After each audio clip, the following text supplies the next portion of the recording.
ভেনেজুয়েলার সাবেক president Maduro ও তার স্ত্রীর মুক্তির দাবিতে কারাকাসে চলছে প্রতিবাদ বিক্ষোভে যোগ দিয়েছেন অন্তর্বর্তী সরকারের স্বরাষ্ট্রমন্ত্রীও।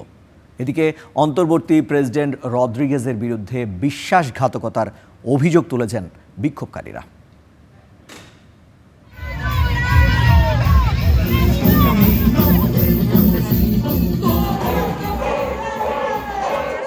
মার্কিন হস্তক্ষেপে নতজানু ভেনেজুয়েলার অন্তর্বর্তী সরকার, কিন্তু এই বিক্ষোভ বলছে জনমনে এখনও অটুট ক্ষমতাচ্যুত মাদুরো সরকারের প্রভাব। কারাকাসের রাজপথ এখনও তার সমর্থকদেরই দখলে। ঝিরিঝিরি বৃষ্টির মধ্যে রাজপথে মাদুরোর শত শত সমর্থক, যাদের একটি বড় অংশ বিপ্লবী শ্রমিক সংগঠনের কর্মী। মাদুরোকে তুলে নেয়া আর তেল সম্পদের নিয়ন্ত্রণ নেয়াকে তারা আগ্রাসন বলেই মনে করছেন।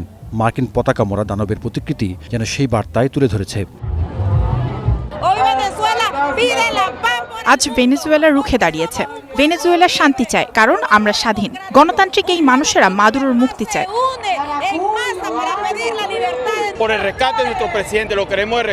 আমাদের প্রেসিডেন্টকে ফিরে আনতে রাস্তায় নেমেছি। এটাই দেশপ্রেমের অনুভূতি। আমরা তাকে ফিরে পেতে চাই। ভেনেজুয়েলা দীর্ঘজীবী হোক।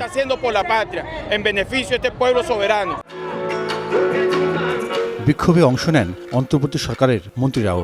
বলেন, মাদুরোকে ফিরিয়ে আনার আগ পর্যন্ত তাদের লড়াই চলবে। জনগণকে রাজপথে থাকার মতো সক্ষম করে গড়ে তুলতে হবে, কারণ নিকোলাস মাদুরো ও সিলিয়া ফ্লোরেসকে আমরা যতদিন না ফিরিয়ে আনতে পারবো ততদিন এই সংগ্রাম চলবে। অন্তর্বর্তী প্রেসিডেন্ট কমরেড ডেলসি রদ্রিগেজকেও আমাদের সমর্থন করতে হবে, কারণ তিনিও ভেনেজুয়েলার জন্য কাজ করেছেন। ভরসা পেতে নিজেকে হতে হয় পাতের মতো দৃঢ়, ঠিক যেমনটা জেরুসালেম।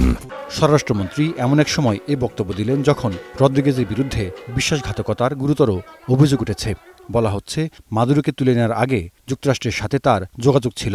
যদিও রদ্রিগেজের চাইতে ভালো কোনো বিকল্প নেই ট্রাম্প প্রশাসনের হাতেও, মাদুরো বিরোধী রাজনৈতিক কর্মীদের প্রতিও তিনি সহানুভূতিশীল। স্বাধীনতার অধিকার থেকে বঞ্চিত করা হয়েছিল এমন 626 ব্যক্তিকে কারাগার থেকে মুক্তি দেওয়া হয়েছে।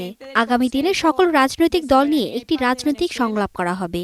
এর মাধ্যমে সুনির্দিষ্ট ও তাৎক্ষণিক সুফল আসবে।